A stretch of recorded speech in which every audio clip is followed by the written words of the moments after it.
Today we are going to talk about LogLog, a blockchain solution for tracking and certifying wood volumes. But first, let's answer the million-dollar question. Who is to blame for this? That would be me, Mario Felipe Munoz, and my supervisor Kaiwen Zhang, along with my two co-supervisors Amir Shahzad and Mustafa Wimou, all from the École de Technologie Supérieure. This is what the rest of the presentation is going to look like.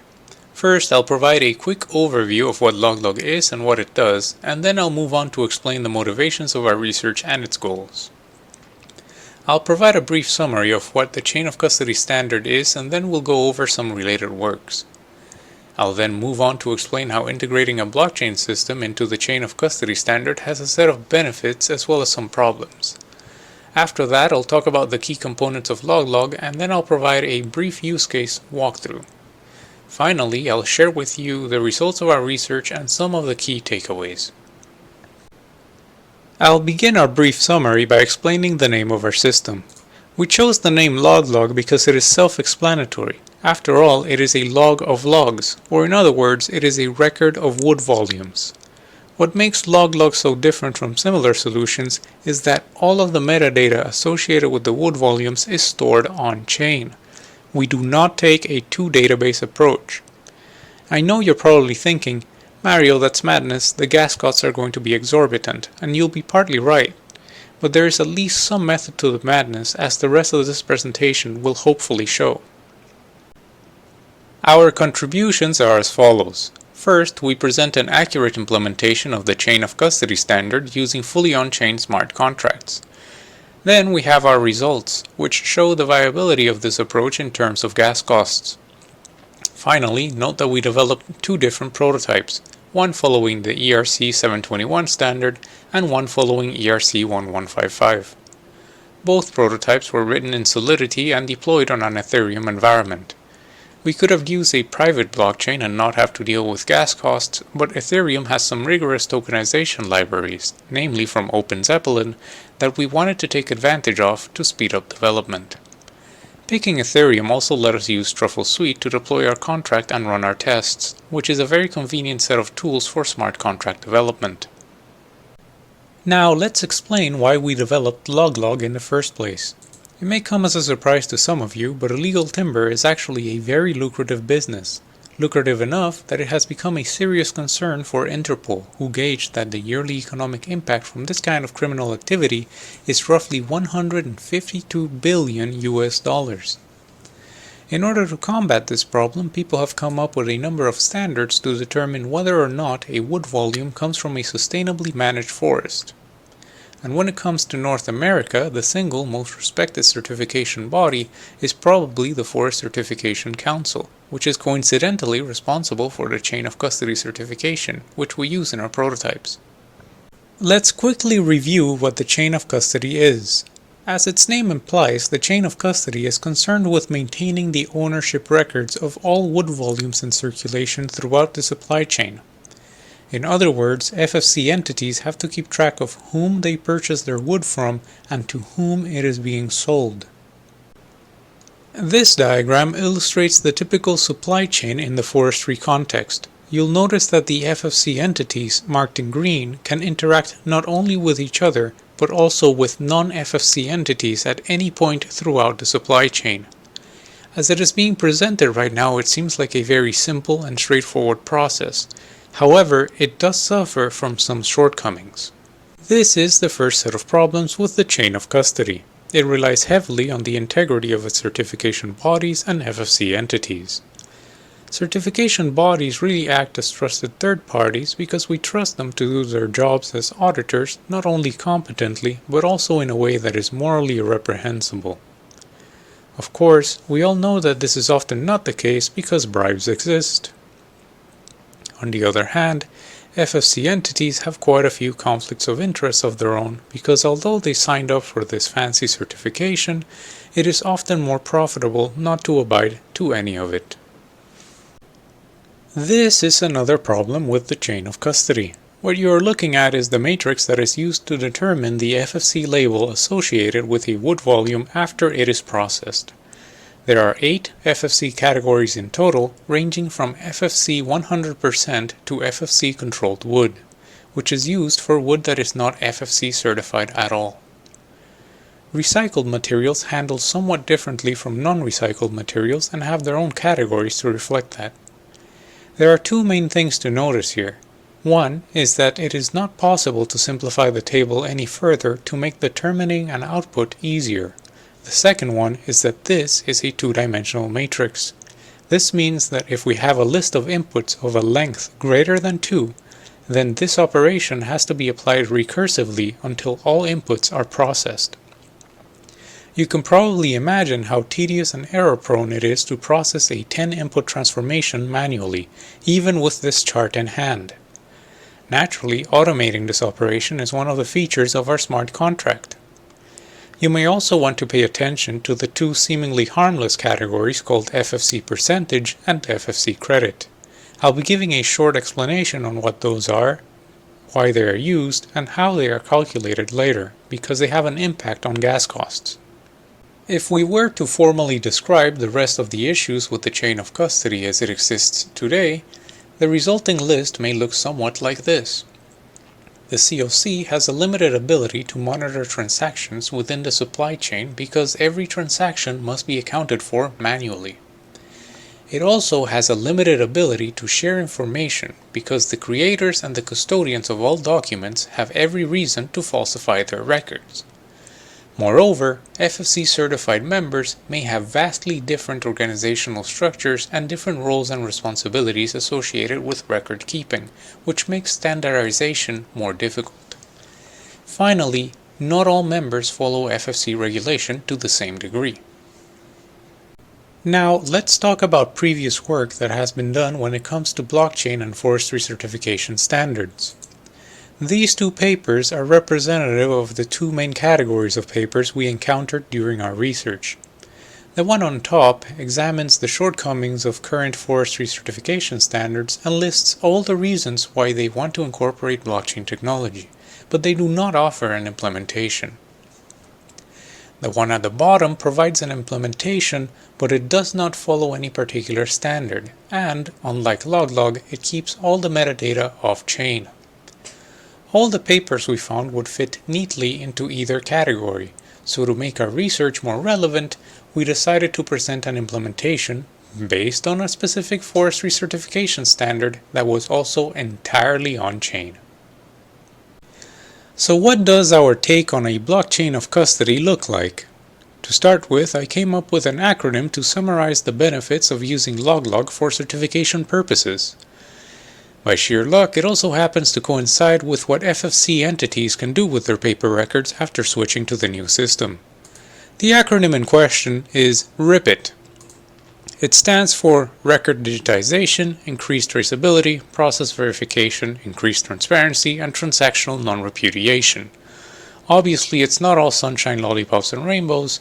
There are some issues with implementing such a system. The single greatest obstacle to any successful public blockchain solution is gas costs, but there are many ways to reduce them. This is probably one of the most overlooked ones. Tokenization standards actually impact gas costs quite a bit. Since LogLog tracks wood volumes that are unique and thus not interchangeable, we only considered standards that allow us to create non-fungible tokens. LogLog has two prototypes, one using ERC-721 as a token standard, and one using ERC-1155. The main difference between these two standards is that ERC-1155 is backwards compatible with both ERC-721 and ERC-20. Moreover, ERC-1155 allows smart contracts to conduct bulk minting and transfer operations. Doing these operations in bulk means that LogLog can use a single smart contract call to conduct many mintings, or transfers respectively, at once.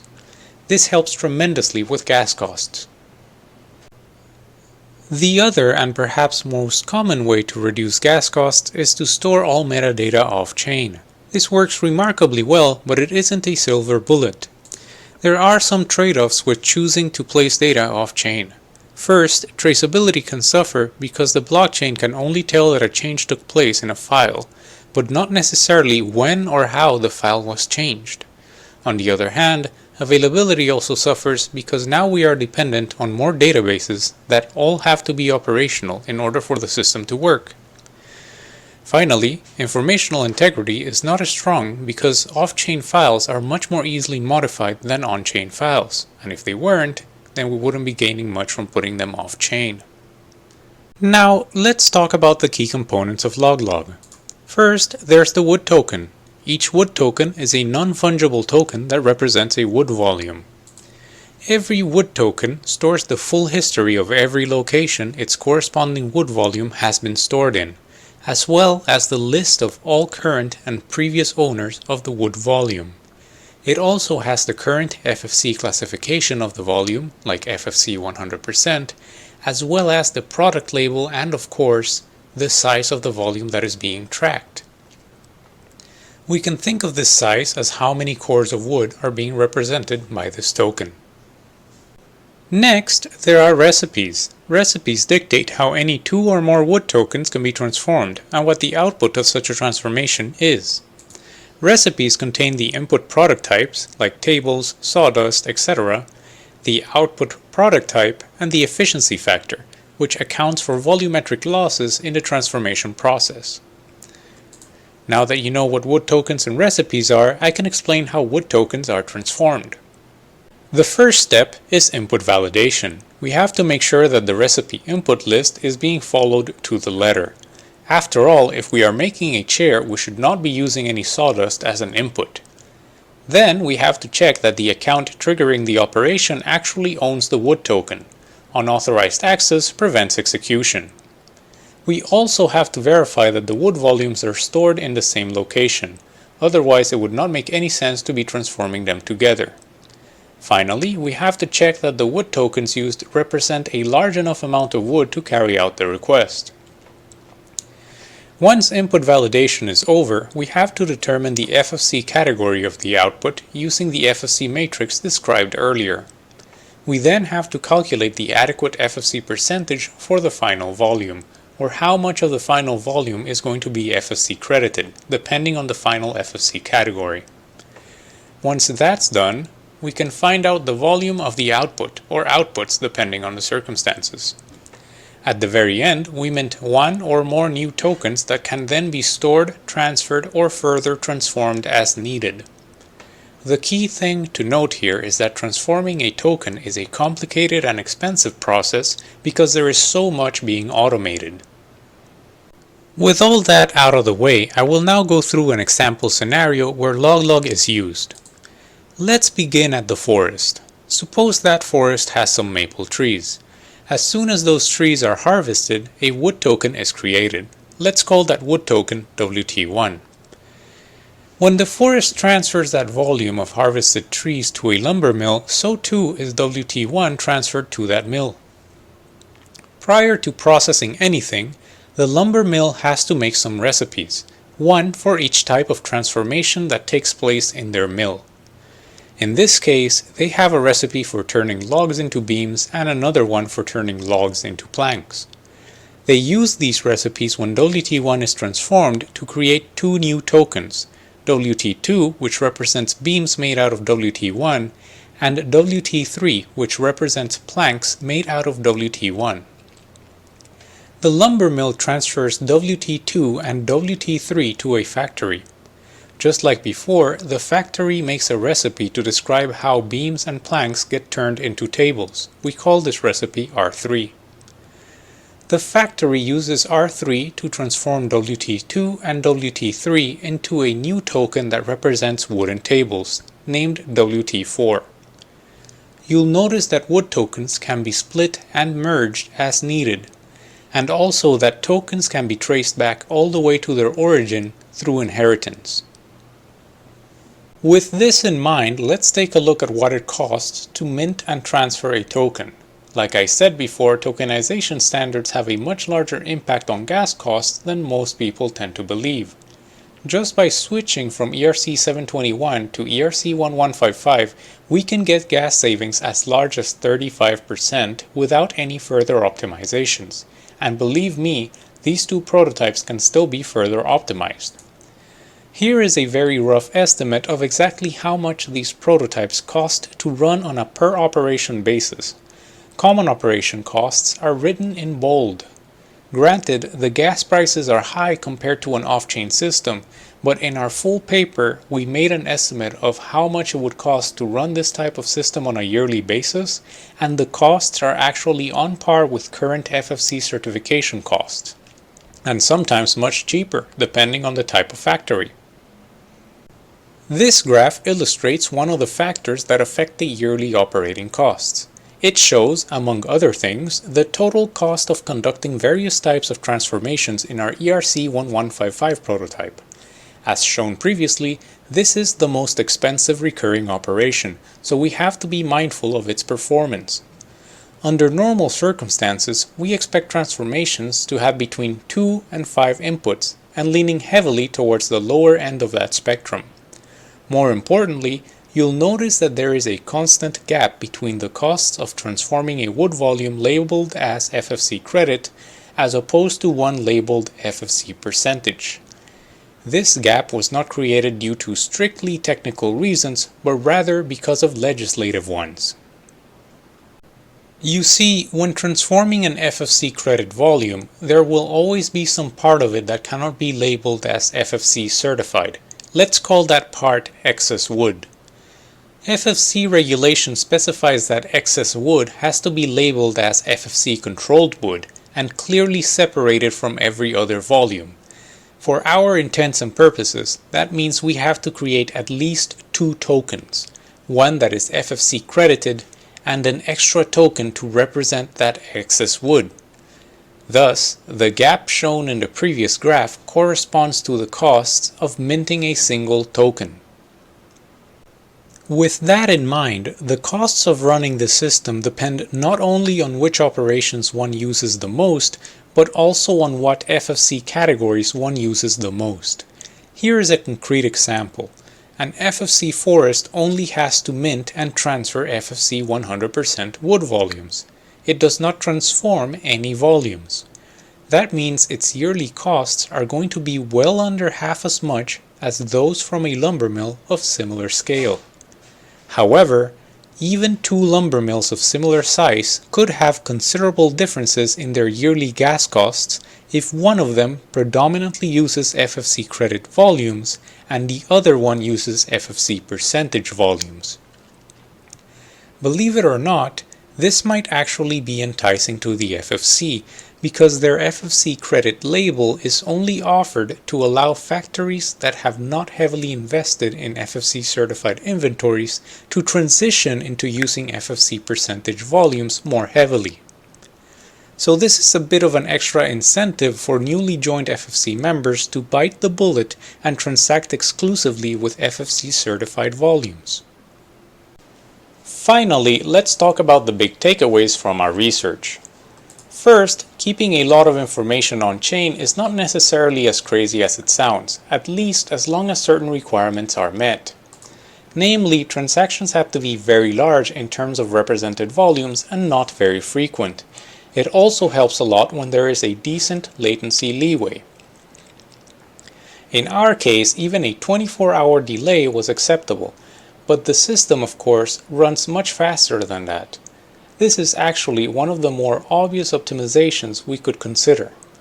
By lowering the gas fees offered, we increase the latency of the system and decrease the gas costs. The risk here, however, is that if the fees are too low, the transaction may never be accepted into the blockchain. Therefore, we would have to find the experimental sweet spot at which we can save the most gas. On a completely different note, the items with the daggers don't have as much of an impact now that ERC1155 has been introduced, but they are still something to keep in mind. After all, in order to make full use of the advantages of ERC1155, the smart contract has to be designed with additional logic to use bulk operations exclusively and to make these bulks as large as possible. The second big message here, and I've said this throughout the presentation, is that tokenization standards have a very big impact on gas performance. Hopefully the one graph I showed conveyed that to you, but if you're not convinced, please read the full paper. Finally, and this probably goes without saying, when we add distributed ledgers to audit-based certifications, we get more secure records that are easier to maintain and easier to inspect. That's it for the presentation. Thank you very much for listening, and if you have any questions, I'll be more than happy to answer them.